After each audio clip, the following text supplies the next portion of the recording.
gotta say, I'm a little late to start today because my laptop is freaking out. I I unfortunately did a restart with updates, which you would think would make it go faster. No, that's a hard no. Granted, this poor little machine has seen better days. It's been in our family for about 6 years, and it's just not happy today. So we're gonna pour one out for my laptop. Hopefully we're live now. If you are watching live, let me know in the comments and we can make sure. Either way, this is going to get recorded and I can make sure it's on the feed at some point. But hey, who hasn't been there, right? When sometimes tech fails on you, particularly if it's the device you have to be using for something, can get pretty hard. So thank you all for bearing with me on that. Again, I know we're off to a little bit of a late start today, but hey, power of live streaming. I'm so glad you're all here and just able to listen. Oh, hey, Carlos, nice to see you. I'm just sharing the comments. Nice. Yes, I feel like my laptop thinks it's Monday morning, but it is quite nice to be here and have you joining the show in the comments too. So please, everyone, if you would like to join the comments, say something, greet each other, and again, I issue you a very warm welcome to Social Glue powered by Restream. Social media is a craft, and we're all the glue bottles in here. So thank you all for being here. And real quick, I just want to ask everybody if you could in the comments put where you are watching from, whether you're watching live or the replay. But I would love to hear where you're all coming from. I am joining you from Denver, Colorado. I will say too, I really wanted to make sure I gave a shout out to any of you who are in parts of the country who are going through some major hardships right now due to weather. I know I have some loved ones in Texas.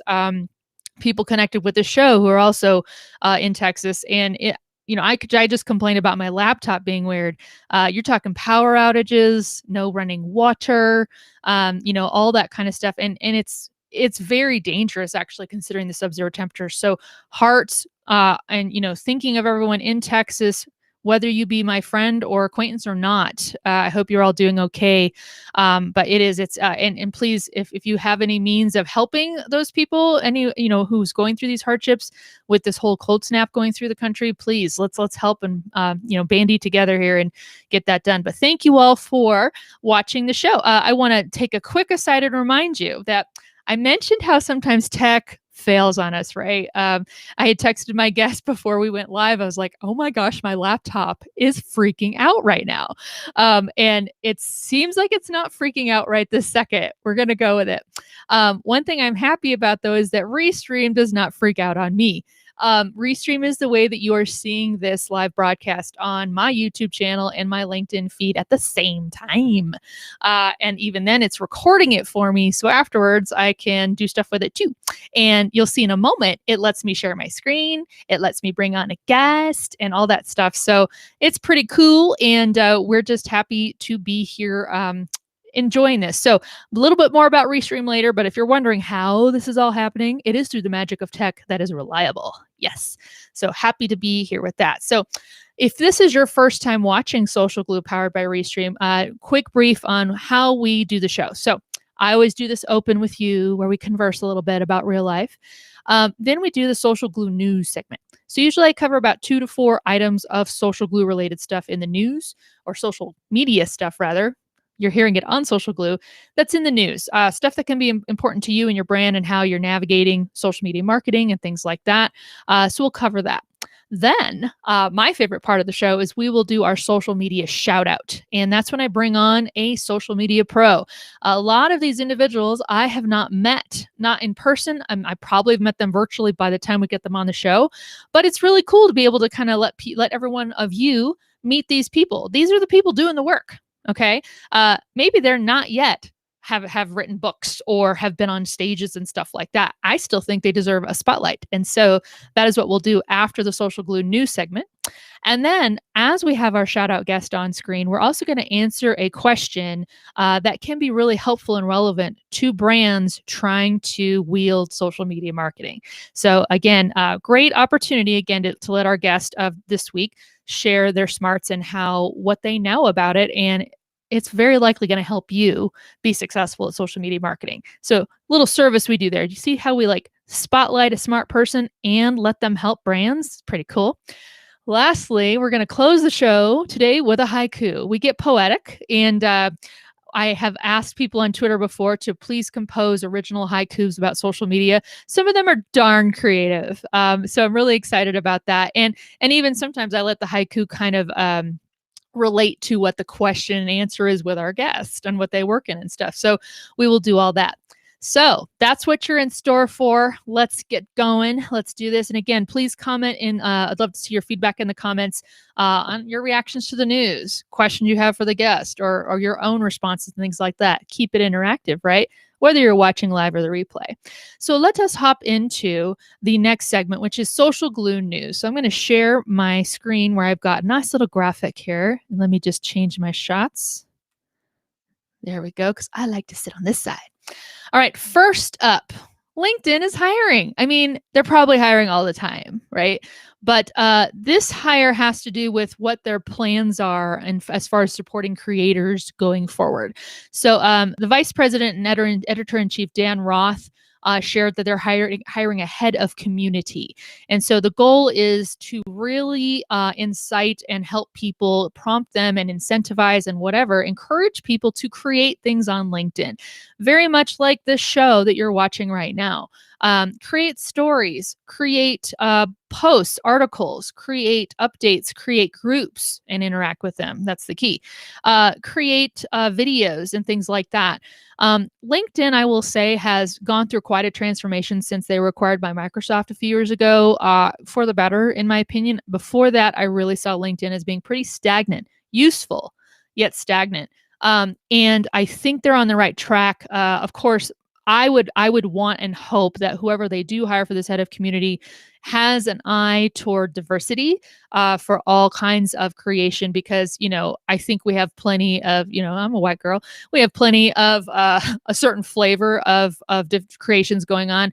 But I think they seem like they're dedicated to that. So I'm hoping that this ushers in a new era of just seeing a lot more diverse, interesting kind of content from different mediums, different types, and things like that. So let's see how LinkedIn does, but it seems that they're intent to make sure that that's a priority for them going forward. So interesting to watch. And of course, if any of you would like to apply for that role, looks like they're asking for someone who's managed direct reports for at least 7 years.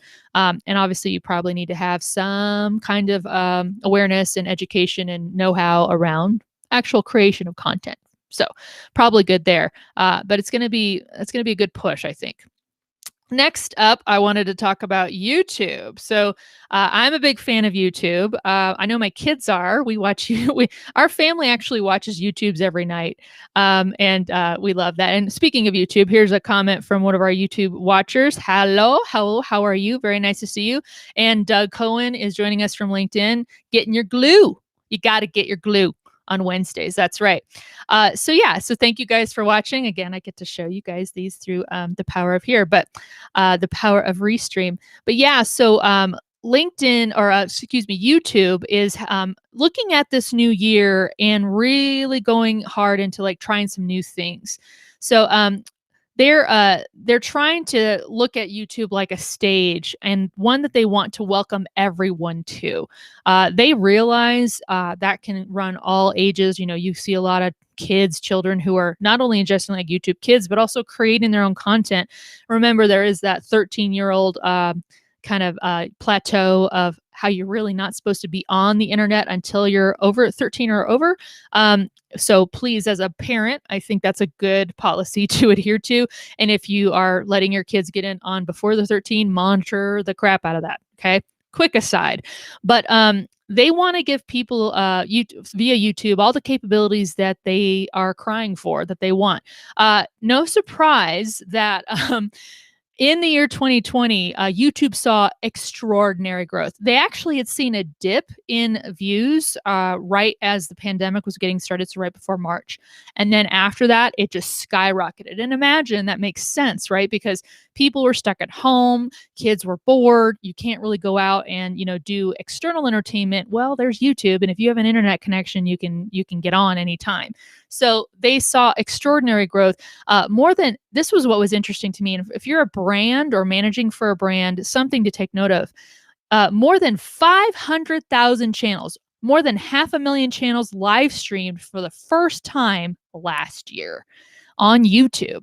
And that drove a 45% increase in daily YouTube live streams over the first half of the year. That's phenomenal. A lot of people just like, look, let's try this, which I personally love. I think live streaming is fabulous. Obviously, you're watching a live stream here. But to have brands, possibly achieve this desperation where they're like, oh, fine, we'll try it, right? We'll try it if it works and see if we can get out there. Okay, great. And they tried it. And so they are recognizing that growth. So later this year, just a few nuggets of this. And again, I got this from fastcompany.com, so you can go check out the article. They're planning a new AI-based technology that will help automatically create chapters in your videos. So in 2020, they rolled out the ability to create chapters via timecode in your YouTube videos. Now it will add some automatic capability in case you didn't get over to your video yet to do that. I create chapters on these Social Glue episodes, and you'll see it on this and my past episodes too. And also they're going to get ready for high dynamic range or HDR support for live stream videos, which is great, quality going up.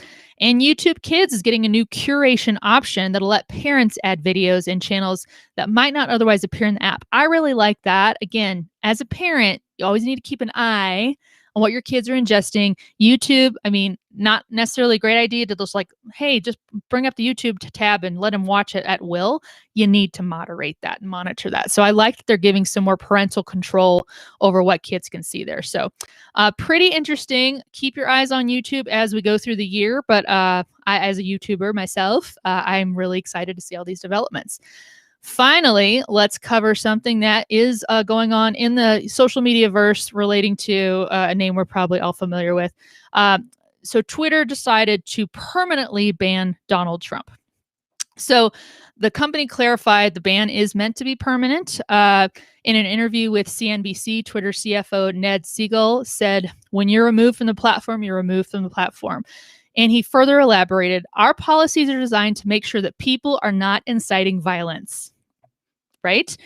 He was removed when he was president, and there'd be no difference for anybody who's a public official once they've been removed from the service. So I want to touch on something too. We first brought the story up a few weeks ago when, prior to Donald Trump's presidency ending, he was removed from Twitter. He was no longer able to use it. Not that he didn't try. He tried to hopscotch to other people's accounts, but ultimately was not able to use the platform and has not been able to. And now the ban is permanent per Twitter. Again, I want to point you to our prior show where we talked about this, and people are going to cry, oh, that's breach of free speech. No, it's not. Twitter, just like any other social media app, is a private company. When you use it, you agree to their terms of service and use. They can change those anytime they want. They can basically decide when you're in compliance or when you're not. Sometimes that may not seem fair, but it is one vehicle hosting where your speech gets to go. If you are removed from that, your freedom of speech is not restrained. You can still do all manner of things. You can go hop on other apps. You can do blogging. You can podcast. He could go put yard signs out on Mar-a-Lago if he wants. His freedom of speech is not infringed. He just got knocked off the platform he liked to use for his speech, which incidentally happened to incite a riot in the Capitol. So when we get into other topics like hosting, I'm talking about Parler when they got kicked off of Amazon's AWS hosting, so they had nowhere to be, though now apparently they found an alternative. That gets a bit stickier into freedom of speech and things like that. But again, this is a development that's happened to Donald Trump, kind of brings up the word consequences. So that is a new thing there. So also take a look, if you like, are so inclined. Twitter's also having some contentions in India, where they initially, the Twitter leaders there had initially taken some activists off of Twitter, or banned or hidden or deleted their tweets. Then they took that away, saying, no, it's important that they are able to use this platform. And now those individuals, leaders of Twitter there in India, are getting threatened unless they rehide those tweets. So interesting developments going in there. Twitter is kind of on the forefront of a lot of, is it policing of speech? Is it not? Who decides what can go on the platform? It'll be really interesting to watch. But that's the latest going on there. So, and remember, Twitter, I'm on Twitter. It is a small snippet of the social media universe. It's in no way comparison to Facebook, for instance. But, it is something that a lot of people use. So important to keep that on your radar. All right. With that is the wrap up for our news feature for today. And I am about to bring on a guest, and I'm really excited to do it. And I see her; she's waiting in the studio for me, and I'm excited. Once again, I love this segment because a huge driver of the show, and the reason I told Restream I wanted to do this show, is saying, look, I really do believe that so many social media pros out there are doing a lot of hard work, good work, creative work, and not getting recognized for it the way that they should. I hope that changes. And if there's any way I can be part of that change, let's do it. So I said I'd love to make sure I'm featuring social media pros on the show. And I get to do that through the power of this show and through the power of Restream. And today, I'm very pleased to welcome, and I'm going to let her introduce herself, but as I welcome on our guest for today, our Social Glue shout-out guest, thank you so much for joining us. Hi, hello. I'm Yoshiko Wakum. Hi, you guys. Everybody calls me Yoshi, though. Oh, thank you. And I wanted to make sure. One thing I'm always a stickler about is I want to make sure I pronounce people's names correctly, because that's important. So, Yoshida, welcome to the show. I'm so happy that you're on, and thank you. You look fabulous, by the way. Well, I look a mess. Oh, girl. No, you look so great. And I can hear you. I can see you. I mean, we have all the pieces we need. Right. You're awesome. Well, thank you for joining. And I always like to give this kind of portion of the show over to you. I would like to hear your origin story. How did you get started in social media marketing? So, Yoshiko, the stage is yours. Tell us about you and how you got started and where you are now. Okay, well, I was in college. That got my heart broken by a guy, and I was just so sad, and I was so down. And at that time, Facebook, we had Facebook, but I wasn't on Facebook like that. And there was this thing called Tumblr, and I don't know how I found Tumblr. I think I was just searching one day, like a place where you can look at different visuals and images and stuff, like for sneakers, because I'm a sneakerhead. So I went on Tumblr, and literally, I'm like, whoa, look at this, look at that, look at that. I was like literally on Tumblr, like 24/7. As soon as I was done with my classes, I would go home, or I'll go to the library in my college, and I'll get on Tumblr, because they didn't have it, protected at the time. So I would go on Tumblr, and then I was also working at a radio station. So I was also interning and DJing for them. And then when that was over with, I still had Twitter, but then I was looking, just, scoping around, doing a little social listening, and then I had a blog. I'm like, what's a blog? So basically, like a website, you put your little personal, things out there, hobbies and things and topics you want to talk about. So at the time, since I was an intern, I decided to talk about music and make a Tumblr blog, right?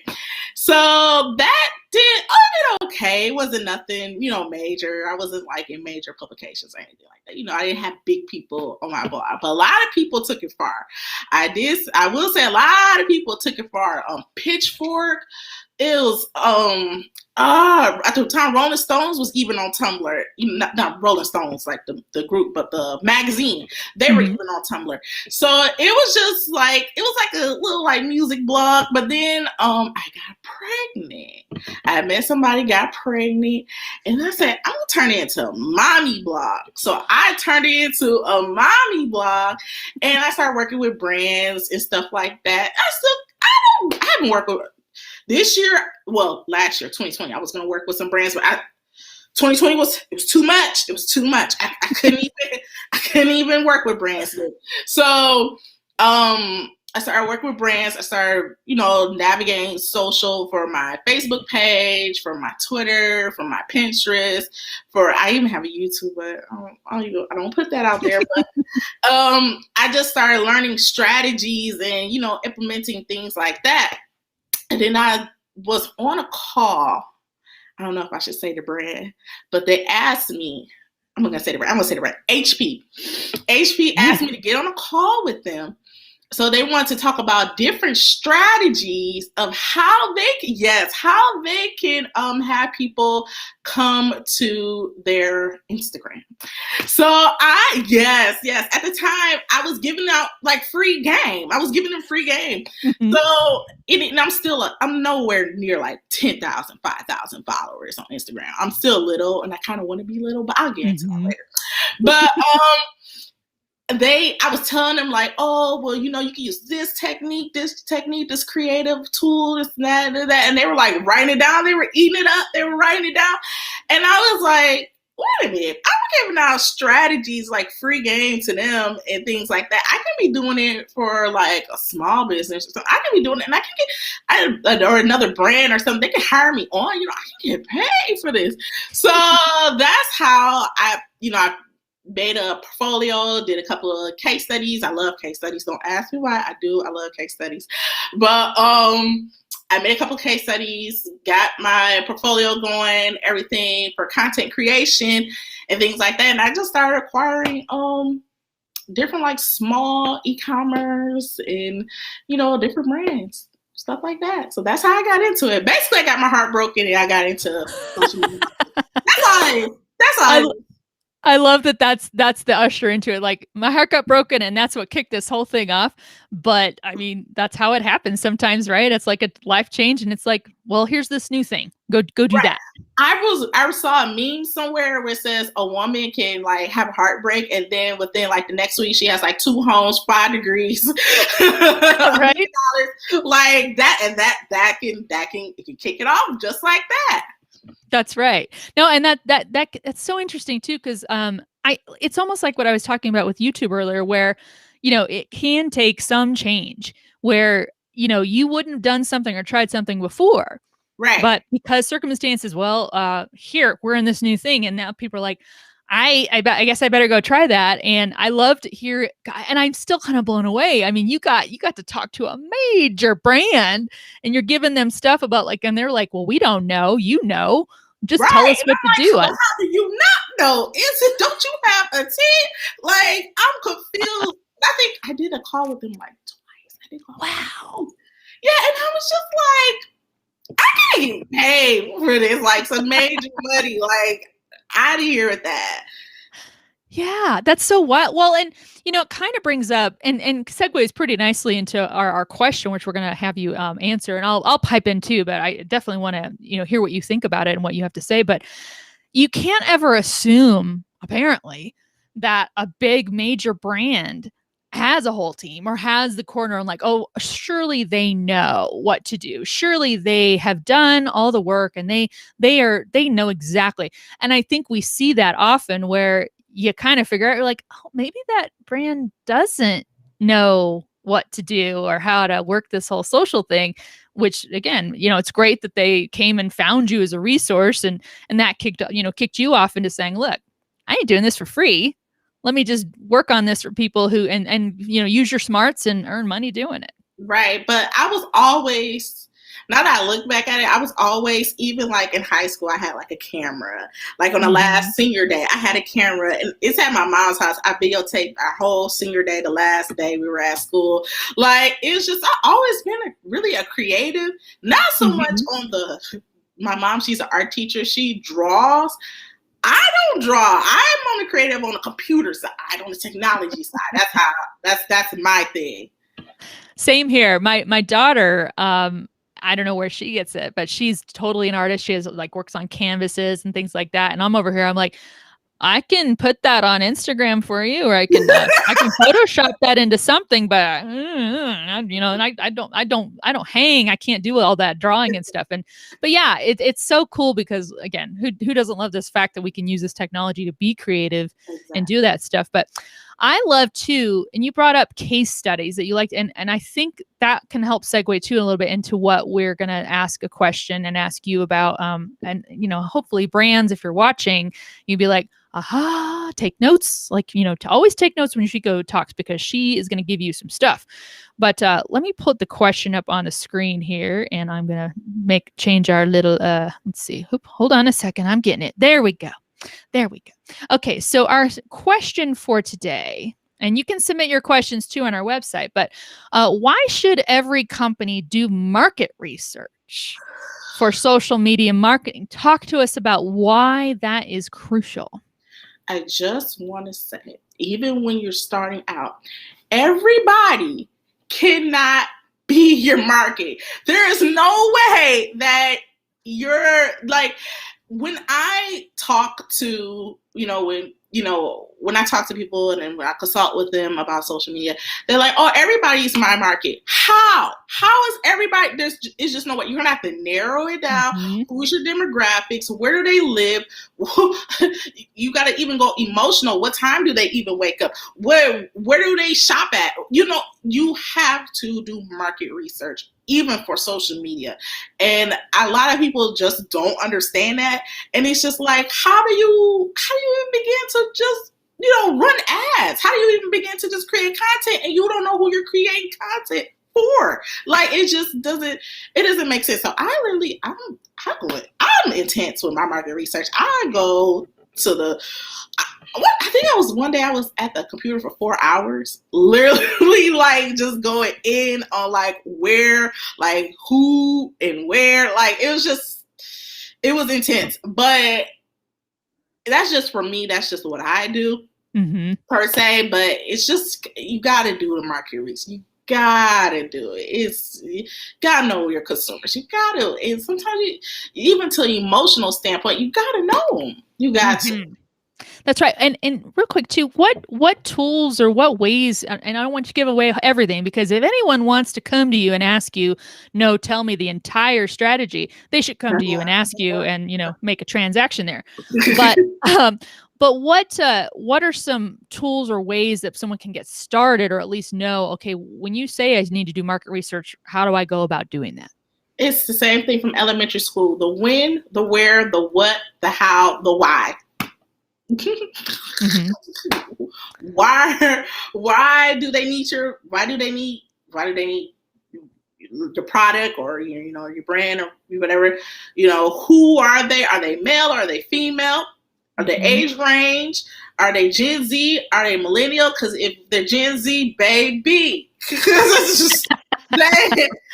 Z gonna cut it. They know when you are faking and lying. They already know at the very moment. So with Gen Z, that's a group that they don't play no games. Not Gen Z. The what, the how, like how can they implement this in their everyday life? Why do they need your brand in their everyday life? Why? What makes you so special? No, that's exactly right? Because it's so easy for, particularly if you are working in a brand day in, day out, you're maybe the one that helped create whatever the product or service is. Of course you think it's awesome. You think it's, and your life and your livelihood depends on people wanting it. You're like, well, why wouldn't people want it? Exactly. And that's where that market research is like, well, you need to get outside of your own head and get into the head of your consumer, because they may tell you, that's not what I want. If you would have done this, then that's what I need. And then that can help drive you. It even goes down to the T of, if you have your products on your website, every once in a while, become the consumer. Put it in the cart, and then go all the way through the to the click out and add to the cart more. It's a whole thing. Sometimes you have to become the consumer. You have to become your audience. And, you have to become them sometime. That's right. No, this is so good. I mean, I think about that show Undercover Boss, right? Where you've got people who go and they, kind of go undercover, like nobody knows that's a CEO, but they're going in and just seeing what exactly the experience is of their I watched employees. one for Hooters. Let me tell you, I think Oh. the guy, yes, I did. I watched the one for Hooters, and the guy had them like doing like drinkings for tips and stuff like that. Yes, it was intense. It was intense. I was like, ooh. That's some market research right there. And that brings up a good point. You may not like what you find. You may not like what you find, but that gives you, and knowing is power, and you have the chance to change it. So then you can like what you find later. But Right. you got to be informed. You don't you don't know what you don't know. You better go start knowing it so that you can make it better. Thank you. Yes. Well, this was so great. Thank you so much. I'm gonna, and anyone watching the show, we're gonna put Yoshiko's. We got her handle on the screen. We've been sharing it, but I also want to get any links so people can follow you, seek you out for because you've offered some major awesome tidbits here. But that was just the tip of the iceberg, and we want people to go find the iceberg and make sure they take what you know to the bank. We're here. We're here to help make sure that social media pros get valued for what they know. What I always like the quote from, I think it's from the Joker, Heath Ledger's Joker, from Batman, where he's like, if you're good at something, never do it for free. Yeah. It's funny because I named my son, this is totally different from, I named my son T'Challa from the Black Panther Marvel. Yep, his name is T'Challa, Black Panther Marvel. So yeah, I love that. Comic, his dad is a comic book kid. So yeah, well, I'm a comic book geek, so I immediately love you more. So I love that you guys are sharing the torch over there. I love it. Well, Yoshiko, thank you so much for being on the show. I appreciate you, and again, it was fabulous having you on, giving a chance to shout you out, show off your smarts, and I love that you shared what you know with us. And I have a feeling some brands out there were taking notes like they should be when you were talking. So thank you so much for being on Social Glue, powered by Restream. No problem. Thank you. Have a great day. All right. I love it. Seriously, so much good information. And she brought up such a great point. It's so easy to assume that big brands, small brands, any brand. I mean, if you see people out there and stuff, if they've got a website, you might just jump to like, well, they know what they're doing. It's okay to ask questions. So if you are someone representing a brand here and you're just like, I don't know something, that's okay. It's okay. Oh my gosh, it's better to acknowledge you don't know it and then try to learn how to do it or how to know it than just, faking it your way forward, following, it's failing forward. But, if you're doing a brand stuff and it's all out there public, maybe you want to not fail publicly. So we're here to help you not do that. So please, by all means, if you have questions that you want to ask or want us to answer rather on this show, myself or my guests, we are taking them. So please go visit our website, really.social/socialglue, and you can put in any question, put in multiple questions, put in really broad questions. We would love to answer those here on the show because, like I said, I'm bringing on pros here who know what they're talking about and can actually help you. And you can stay anonymous. You can just put one in there. You could be Mark Zuckerberg and say, I don't know how this works, and put in a question. We'll answer it. So real quick, before we move on to the close of our show with poetry, I do want to remind everyone that Restream is what's making this show possible. Now, I had an interesting conversation today. So I was talking with a colleague, and we are trying to tackle the whole thing of, hey, can we record interviews with people like, customers or partners or things like that? So you've got a person interviewing a person, and can we do that not using Zoom?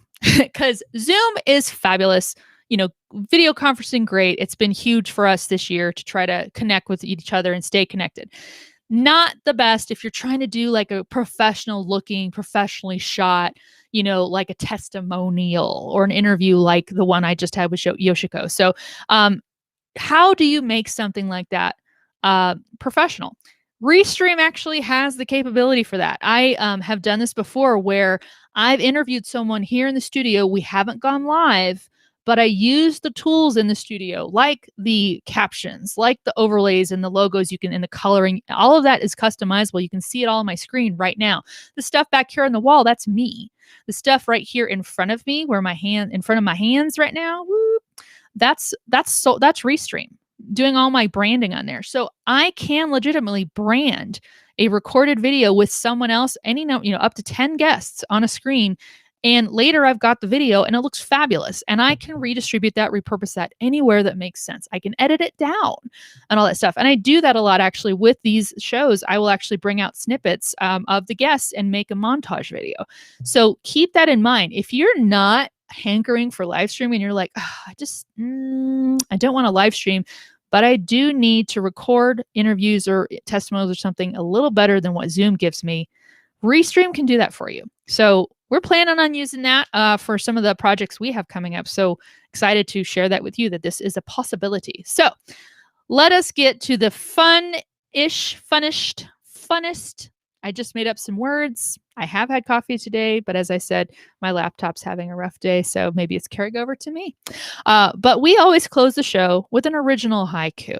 Now, why haiku, you might ask? I don't know, because I'm not a poet, but I can make up haikus. It's easy for me to do.